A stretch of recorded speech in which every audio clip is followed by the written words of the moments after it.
کو میں خراج تحسین پیش کرتا ہوں،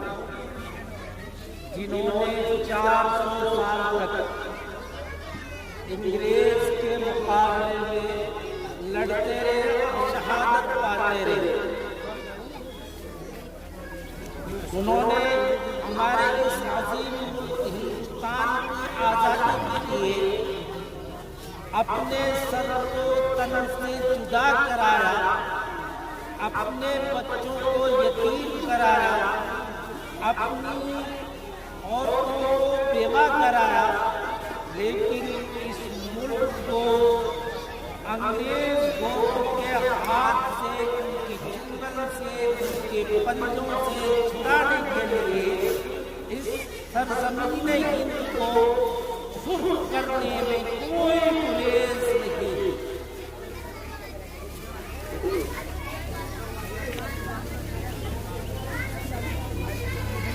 اللہ تبارک و تعالی ان شہیدان عظیم کی قبر کو نور سے منور فرمائے اور ان کی آتما کو شانتی بخشے۔ الحمدللہ رب العالمین والصلاة والسلام علی سید المرسلین۔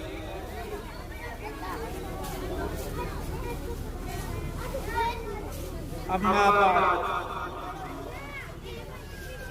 فاعوذ باللہ من الشیطان الرجیم، بسم اللہ الرحمن الرحیم۔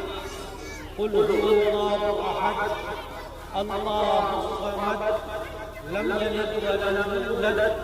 ولم یکن له کفوا احد۔ صدق اللہ العظیم۔ عزیز دوستو، بزرگو، یہ ہمارا عظیم ملک ہندوستان وہ ملک ہے جس کو اللہ تبارک و تعالی نے اس دنیا میں سب سے پہلے ملک بنایا۔ سب سے پہلے اس ملک کو اللہ تبارک و تعالی نے سالمیت عطا فرمائی اور انسانی انوارات سے اس ملک کی سرزمین کو اللہ تبارک و تعالی نے سجایا۔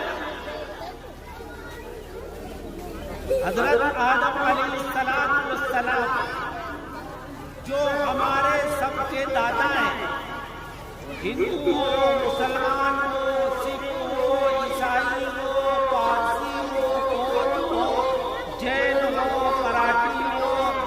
میواتی ہو، اور چاہے وہ عربی ہو، چاہے وہ ادبی ہو، چاہے وہ گورا ہو، چاہے وہ کالا ہو، چاہے وہ آدیواسی ہو، چاہے وہ بزنس مین ہو، تمام انسانوں کا سب کا باپ جو ہے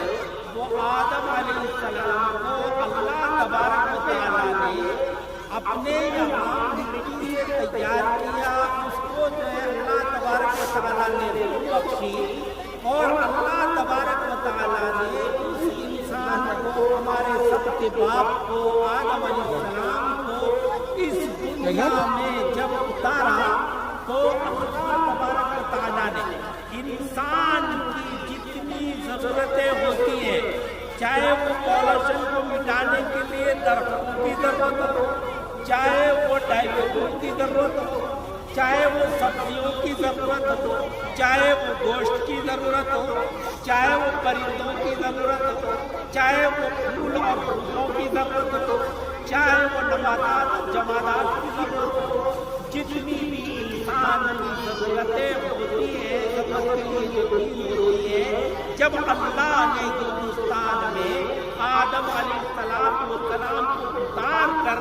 اس ہندوستان کی سرزمین کو انسانوں سے سجایا تو انسانوں کی ضرورت کے لیے پھر اس ملک کی سرزمین کو پھولوں سے، گھاس سے اور سبزیوں سے، اناج سے، تلہنوں سے، درخت سے، پہاڑوں سے، دریاؤں سے، سمندروں سے اس زمین کو اللہ تبارک و تعالیٰ نے سجایا۔ تو سب سے بڑی بات یہ ہے کہ اللہ تبارک و تعالیٰ نے اس ہندوستان میں سب سے پہلے انسان کو اتارا،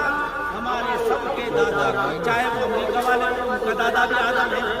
چاہے وہ افریقہ والے ہوں ان کا دادا بھی، چاہے وہ آسٹریلیا والے ہوں، سب کا جد امجد، سب کا باپ جو آدم علیہ السلام ہے۔ اللہ تبارک و تعالیٰ نے آدم علیہ السلام کو دنیا میں اتارا اور دنیا میں بھی ہندوستان میں اتارا، تو ہمارا یہ ملک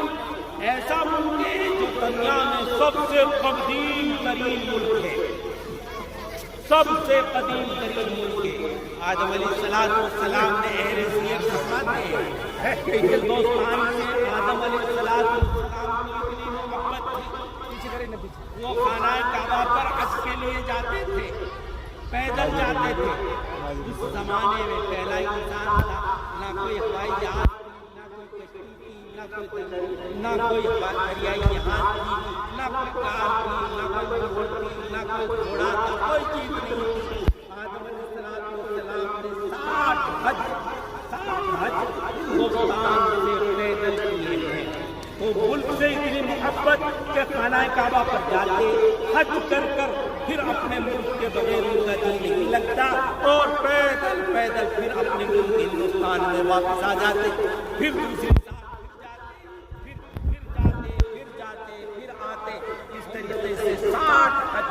حضرت آدم علیہ السلام کی تصویر نے ہندوستان میں رہ کر کیے ہیں۔ تو آپ اندازہ لگائیے کہ آدم علیہ السلام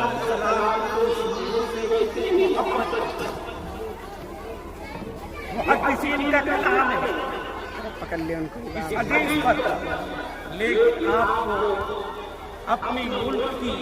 خوبصورتی کے لیے میں حدیث میں بیان کر دینا چاہتا ہوں۔ نبی کریم صلی اللہ علیہ وسلم کا فرمان ہے کہ مجھے ہند کی طرف سے علم کی خوشبو آتی، مجھے ہند کی طرف سے علم کی خوشبو آتی۔ آج میرے دوستوں، آپ اندازہ لگائیے، مجدد الفسانو اللہ تبارک و تعالیٰ نے حضرت سر ہندی رحمۃ اللہ علیہ کو ہندوستان میں پیدا کیا۔ اللہ تبارک و تعالیٰ نے حضرت قاسم نانوتوی رحمۃ اللہ علیہ کو ہندوستان میں پیدا کیا۔ اللہ تبارک و تعالیٰ نے مولانا رشید احمد گنگوئی،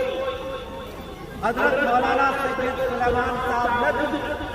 حضرت مولانا اسماعیل صاحب کانگلوی، مولانا الیاس صاحب کانگلوی، حضرت شیخ زکریا رحمۃ اللہ علیہ جیسے محدث و فقیہ کو، حضرت فقیہ امت مولانا محمد حسن دیوبندی، حضرت شیخ الہند رحمۃ اللہ علیہ ہندوستان میں ایسا علم سے نوازا کہ وہ یہ اللہ تبارک و تعالیٰ کے حبیب نے جو فرمایا تھا اس کے مصداق بنے کہ ہندوستان میں مجھے علم کی خوشبو آتی ہے۔ افریقہ کے ہر ملکے میں، ہر چپے پر،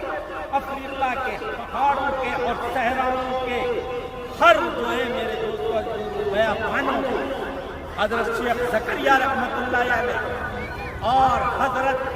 فقیہ الامت مولانا مفتی محمود حسن گنگوئی رحمۃ اللہ علیہ کا آج بھی نام نامی ادب سے کیا جاتا ہے۔ میرے دوستوں، علم کی دنیا میں اگر دیکھا جائے تو حضرت مولانا قاسم نانوتوی رحمۃ اللہ علیہ نے جب اہل عرب علماء انگریز کے مقابلے میں مناظرے سے اپنے آپ کو کمزور محسوس کر رہے تھے تو حضرت مولانا قاسم صاحب نانوتوی رحمۃ اللہ علیہ ایک شاگرد بن کر اور استادوں کی خدمت میں کتابیں اٹھا کر اس مناظرے کی طرف گئے، اور وہ مناظرین انگریز نے جب مولانا قاسم صاحب کو دیکھا، نظر ان کے اوپر پڑی تو یہ کہا کہ یہ ہندی یہاں بھی آ گیا اور بغیر مقابلے کے مناظرہ کیے میدان کو چھوڑ کر آ گیا۔ اللہ تبارک و تعالیٰ نے اس ملک کو ایسے علماء سے اور ایسے ولیوں سے نوازا ہے۔ حضرت شیخ زکریا صاحب رحمۃ اللہ علیہ جب مکہ مکرمہ مدینہ منورہ میں پہنچتے تھے تو حضرت مولانا شیخ زکریا نے موطا امام مالک شرح و جز المسالک لکھی۔ تو دوستو عزیز و بدر، عرب علماء کی انگلیاں اٹھتی تھی کہ یہ ہے وہ شیخ ہندی جس نے موطا امام مالک کو حنفی بنا دیا. یہ ملک ہمارا بڑی خوبیوں کا مالک ہے. دعوت و تبلیغ کے اعتبار سے پوری دنیا میں جانا جاتا ہے. جمعیت علماء کے نام سے پوری دنیا میں جمعیت علماء ہندوستان کی قیادت پوری دنیا کی قیادت کرتی ہے. تعلیم و تعلم کے اعتبار سے دارالعلوم دیوبند پوری دنیا کو جو ہے علم دین کا سلیبس اور ان کو جو ہے میرے دوستوں اور بزرگوں ان کو یعنی کہ ان کو جو ہے کتابیں مہیا کر کر درس کی راہیں مشاہدہ کرتا ہے. کون لایا یہ ملک ایسا خوبصورت ملک. اس ملک کی خوبصورتیوں کو دیکھ کر کہ سونے کے پہاڑوں سے یہ ملک لبریز ہے اور غذا کی پیداوار سے یہ ملک لبریز ہے اور یہ ملک معدنیات کے اعتبار سے لبریز ہے. یہ ملک تمام خوبیوں کا مالک ہے. دریا اور آبشاروں سے یہ ملک جو ہے خوشحال ہے. پہاڑوں کی چوٹیاں اگر دیکھی جائے تو ہندوستان میں ہمالیہ صبا تمام دنیا میں سب سے اونچا پہاڑ شمار کیا جاتا ہے اور سفید چادر کی طرح اس کے اوپر برف چمکتا ہے. ان خوبیوں کو دیکھ کر انگریز کا جی للچایا اور انگریز اپنے انگلینڈ سے چل کر 1501 میں ہندوستان میں تجارت کے نام پر یہ ہندوستان آیا اور ہمارے ان حکمرانوں کو دھوکہ دے کر ان کو لالچ میں لے کر کے ہم ٹیکس دیں گے یہ کریں گے وہ کریں گے اور انہوں سے اجازت مانگی. انہوں نے ہندوستان میں کاروبار کرنے کی ان ظالم شاہیوں کو اور ان دغا بازوں کو اجازت دے دی اور آہستہ آہستہ جس طریقے سے لکڑی میں گھن لگ جاتا ہے یا کسی طرف میں کنار لگ جاتی اس طریقے سے گھن اور کنار کی طرح ہندوستان کی حکومت کی نظر لگی اور وہ ادھر چلتے رہے اور چھوٹے چھوٹے رجواڑے اور چھوٹے چھوٹے انہوں نے لالچ دے کر رشوت دے کر ڈنڈے کے بلبوتے پر جو ہے اپنے قبضے میں لیا. لیکن وہ لوگ کہتے تھے کہ ہندوستان میں ایسا ایک زندہ دل آدمی ہے. جب تک وہ زندہ رہے گا جب تک وہ زندہ رہے گا ہم ملک ہندوستان پر قبضہ نہیں کر سکتے. انہوں نے 1799 میں سرنگا پٹنم میں جہاں ٹیپو سلطان کی بادشاہت تھی ان کا تخت تھا اور ان کا جو ہے دارالسلطنت تھا وہاں جا کر انہوں نے جو ہے پڑاؤ ڈالا اور اس کے قریبی وزیروں سے ان کے سالوں سے ان کے رشتہ داروں سے تعلقات قائم کیے اور ان کو رشوت دے کر لالچ دے کر ٹیپو سلطان کی ساری جاسوسی سے حاصل کی اور ان کی مخالفت پر ان کو اندرونی طور پر آمادہ کیا. 1799 میں جب یہ سارا قبضہ انہوں نے سارے تدبیریں انہوں نے لگا لی تو ٹیپو سلطان کے ملک پر حملہ کیا. ٹیپو سلطان اس وقت جو ایک کھانے کی تیاری کر رہے تھے اور یعنی کھا کر کھانے کی تیاری کر رہے تھے. جیسے ہی ٹیپو سلطان کو پتا چلا ٹیپو سلطان نے اپنے پورے کپڑے جسم پر نہیں پہنے اور کھانا پورا نہیں کھایا. بادشاہ خود جو ہے گھوڑے پر سوار ہو کر میدان میں اترا لیکن بادشاہ سلامت کو پتا نہیں تھا کہ میری گھر والی کا بھائی میرا سارا ہوتا ہے, میرے رشتہ دار میرے مخالف ہو چکے ہیں اور میری حکومت میں چھید کیا جا چکا ہے. بادشاہ تیزی کے ساتھ بڑھتے رہے اور انگریز نے ان کے اوپر ایسا وار کیا جس سے ٹیپو سلطان شہید ہوئے. ٹیپو سلطان جب شہید ہوئے تو ایک انگریز فوجی نے ٹیپو سلطان کی چھاتی پر چڑھ کر خون میں لت پت لاش تھی چھاتی پر چڑھ کر یہ کہا تھا کہ آج سے ہندوستان ہمارا ہے, کسی کی طاقت نہیں کہ جو ہمارے ہاتھ میں ہاتھ ڈال سکے, ہمارے پنجے سے پنجہ ملا سکے اور ہم سے مقابلہ کر سکے. اور ان کو یہ یقین ہو گیا